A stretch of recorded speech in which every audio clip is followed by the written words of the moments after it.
Hola, soy Joaquín y en este laboratorio se estudió el efecto de la radiación.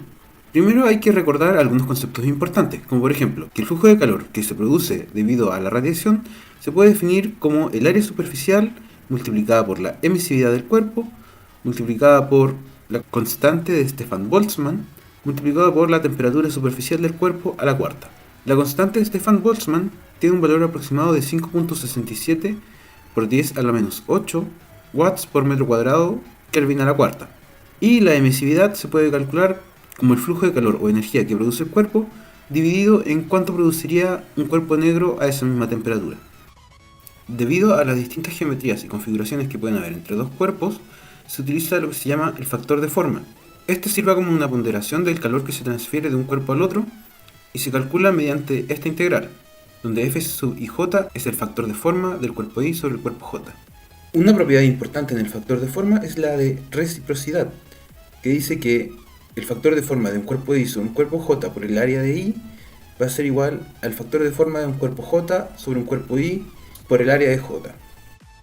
Para esta experiencia se utilizó una fuente de poder Hampden, en donde se puede modificar la corriente y el voltaje que llega al elemento emisor. Con estos datos se puede calcular la temperatura superficial del emisor, ya que hacer la multiplicación entre el voltaje y el amperaje se obtiene la potencia de entrada, y al utilizar esta gráfica se hace la conversión a la temperatura. La experiencia se basó básicamente en lo siguiente. El elemento emisor, que se encuentra a la izquierda de la imagen, fue conectado a la fuente de poder, y el elemento receptor, que está a la derecha, fue conectado a un multitester que se ve en la imagen.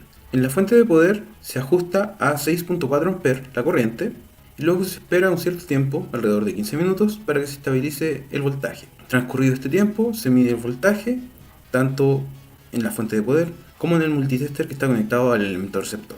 Estas mediciones se hacen a una distancia de 15 centímetros entre el emisor y el receptor. Luego se repite la medición, pero cambiando la corriente a 6.8 A, luego a 7.2 A, luego a 7.6 A y finalmente a 8 A.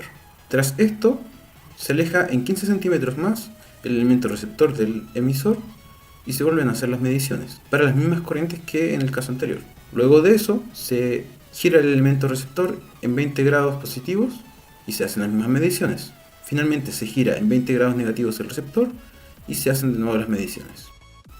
Las mediciones obtenidas fueron las mostradas en estas tablas, donde en la primera columna se ve la corriente que pasa por la fuente, V sub E es el voltaje que pasa por la fuente, P sub E es la potencia de entrada en el emisor, T sub E es la temperatura del emisor, V sub R es el voltaje medido en el receptor mediante el multitester y P sub R es la potencia obtenida en el receptor. Para obtener la potencia en el receptor se utilizó un factor de conversión de 0.04 que cambia las unidades de milivolts a watts.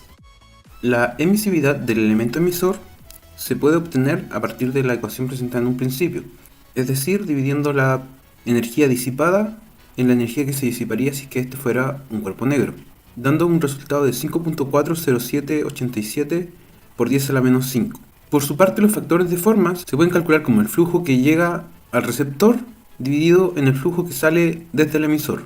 Para una distancia de 15 centímetros se obtuvo un factor de forma de 0.8. A una distancia de 30 centímetros, un factor de 0.219. Para un ángulo de 20 grados positivo, se obtuvo un factor de 0.2.